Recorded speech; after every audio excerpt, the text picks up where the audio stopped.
घोसी के मोसीमा सराय के समीप बाइक सवार ने साइकिल सवार को मारी टक्कर, गंभीर रूप से हुआ घायल। दरअसल मामला घोसी हुलासगंज मुख्य सड़क का है, जहां मोसीमा सराय के समीप सोमवार के दोपहर हुए भीषण टक्कर में साइकिल सवार बुरी तरह घायल हो गया। प्रत्यक्षदर्शियों का बताना है कि टक्कर इतना जबरदस्त था कि साइकिल के साथ साइकिल सवार हवा में 10 से 20 फीट ऊपर चला गया और बाद में सड़क पर जा गिरा। और वहीं बाइक सवार भी सड़क पर 100 फीट तक फिसलते चला गया।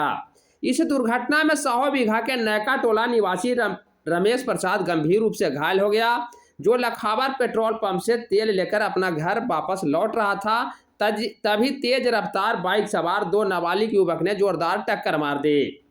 ग्रामीणों द्वारा मौके की सूचना 112 नंबर के पुलिस को दी गई। तदुपरांत पुलिस घायल व्यक्ति को इलाज को लेकर घोसी पीएचसी में भर्ती कराया, जहां से चिकित्सक ने बेहतर इलाज हेतु जहानाबाद सदर अस्पताल, बाद में पटना पीएमसीएच रेफर किया गया। मौके पर पहुंची पुलिस ने घायल दोनों बाइक सवार युवक को हिरासत में ले लिया है और तत्काल घोसी पीएचसी में इलाज के बाद वाहन को भी जब्त कर लिया है। इस रिपोर्ट में आप देख सकते हैं मौके पर पुलिस पहुंची हुई है और दोनों बाइक सवार युवक को अपने साथ थाना ला रही है।